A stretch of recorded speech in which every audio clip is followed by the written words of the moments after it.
Samaj party అనేది కేవలం Praveen Kumar sir వచ్చిన తర్వాత కేవలం ఈ 2 సంవత్సరాల నుంచి మేము చేస్తున్న ఉద్యమం కాదు. మరి దాదాపు 30 సంవత్సరాల నుంచి తెలంగాణ రాష్ట్రంలో బహుజన్ సమాజ్ పార్టీ కార్యకర్తలు మరి బహుజన రాజ్యం కోసం పోరాటం చేస్తున్నారు. అయినప్పటికీ కూడా బహుజన రాజ్యం రావట్లేదు అని అంటే మా రాజకీయంలో ఎక్కడో ఒక దగ్గర ఉద్యమ రాజకీయాలతో పాటు మేము కూడా పార్లమెంట్ ఎన్నికల రాజకీయం కూడా చేయాలి అని చెప్పేసి నిర్ణయించుకొని మరి ఈ రానున్న పార్లమెంట్ ఎన్నికల కోసం బహుజన్ సమాజ్ పార్టీ భారతీయ రాష్ట్ర సమితి మరి బీఆర్ఎస్ బీఎస్పీ కూటమి ఏర్పాటు చేసుకోవడం జరిగింది. మరి రాజకీయ కోణంలో మేము ఒక కూటమిని ఏర్పాటు చేసుకున్నామే గాని మా రంగులని మేము మార్చుకోవట్లేదు. మేము ఇప్పటికీ కూడా ఎత్తుకున్నది ఇదే నీలి ఉద్యమం మాత్రం, ఈ నీలి జెండాను మాత్రమే. ఇక్కడ ఉండే సామాన్య ప్రజలు మాత్రం దాన్ని ఎంతో చక్కగా దాన్ని మమ్మల్ని ఆశీర్వదిస్తున్నారు అని భావిస్తున్నాం. కానీ కొంతమంది వాళ్ళ రాజకీయ ప్రయోజనాల కోసం, ఇంకొంతమంది రాజకీయంతో సంబంధం లేనటువంటి వ్యక్తులు, కేవలం యాక్టివిస్ట్ గానే ఉన్నటువంటి వ్యక్తులు కూడా మరి ఈ బీఆర్ఎస్ బీఎస్పీ అలయన్స్ ని కొంచెం తప్పు మార్గంలో వెళ్ళడానికి ప్రయత్నం చేస్తున్నారు. మరి దాంట్లోనే మరి ఎంతో మంది ఎంతో మంది మాకు సపోర్ట్ చేస్తుంటే ఈ కొంతమంది కొండా సురేఖ లాంటి వ్యక్తులు, అదే విధంగా మన సిర్పూర్ లో కోనేరు కోనప్ప లాంటి వ్యక్తులు, ఇంకొంతమంది యాక్టివిస్టులు దీనికి ఎంతో మన ప్రవీణ్ కుమార్ సార్ని కానీ లేకపోతే బహుజన్ సమాజ్ పార్టీని కానీ తప్పుద్రోవ పట్టించే విషయం వస్తుంది. మరి దానికి మేము ఇచ్చే సమాధానం ఒక్కటే, కొండ సురేఖ గారు మీరు ఎన్ని పార్టీలు మార్చలేదు, మీ కండువాలే మీరు మార్చిల్లు. వైఎస్ఆర్ సిపికి పోయిల్లు, టీఆర్ఎస్ కి పోయిల్లు, మళ్ళా తర్వాత కాంగ్రెస్ కి వచ్చిల్లు. మరి మీరు మంత్రులు అవ్వడానికి ఎమ్మెల్యేలు అవ్వడానికి మాత్రం మీకోసం మీరు పార్టీలు మార్చొచ్చు. అదే మీరు మర్చిపోయేలా మహబూబాబాద్ లో మీరు జగన్ గారిని స్వాగతిస్తున్న సమయంలో తెలంగాణ ఉద్యమకారులపైనే మీరు ఫైరింగ్ చేయించిల్లు. మరి తెలంగాణ బిడ్డల పైన మీరు ఫైరింగ్ చేయించిల్లు. ఆ గూండాయిజాన్ని మీరు మర్చిపోయిల్లా. ఆ గూండాయిజాన్ని మర్చిపోయి నేడు బహుజన వర్గాలన్నిటికీ కూడా నాయకత్వం వహిస్తున్నటువంటి మరి డాక్టర్ ఆర్ఎస్ ప్రవీణ్ కుమార్ గారిని ఆ విధంగా అనడం తప్పు అని చెప్పి మీరు మర్యాద పూర్వకంగా మెదులుకోవాలి బహుజన నాయకుడి పైన అని చెప్పేసి మిమ్మల్ని కోరడం జరుగుతుంది. ఇంకా ఎన్ని రోజులు ఈ ఆధిపత్య వర్గాల దగ్గర మీరుంటారు? మరి బహుజన సమాజ్ పార్టీ నేడు బీఆర్ఎస్ పార్టీతో పొత్తు వెళ్లడానికి కేవలం ఒకటి, ఏనాడైనా కూడా బహుజన రాజ్యం మేము సంపాదించుకుంటాం అని చెప్పేసి ఆ రాజకీయ కోణంగానే, ఆ రాజకీయ స్ట్రాటజీలో భాగంగానే నేడు పొత్తులోకి వెళ్లడం జరిగింది.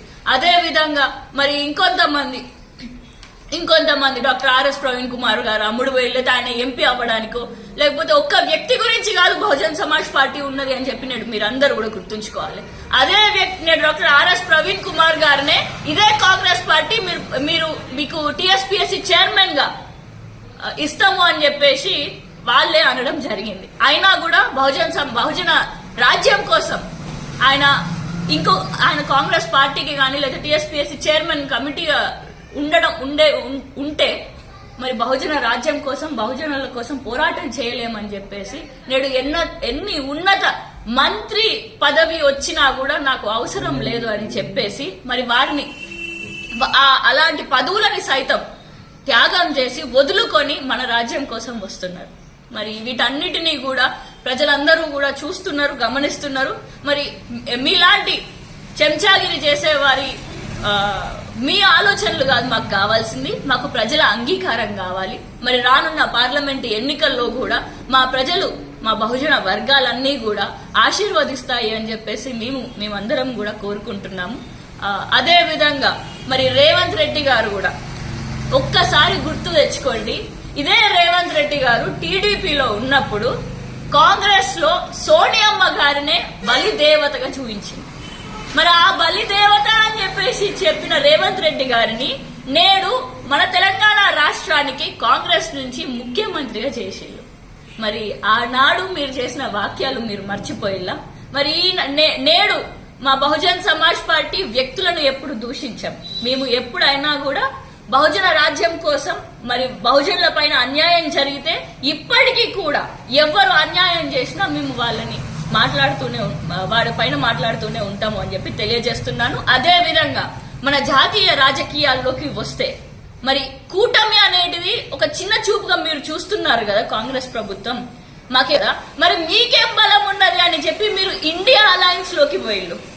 మరి ఇండియా అలయన్స్ అనే కూటమిని ఎందుకు పెట్టుకున్నారు?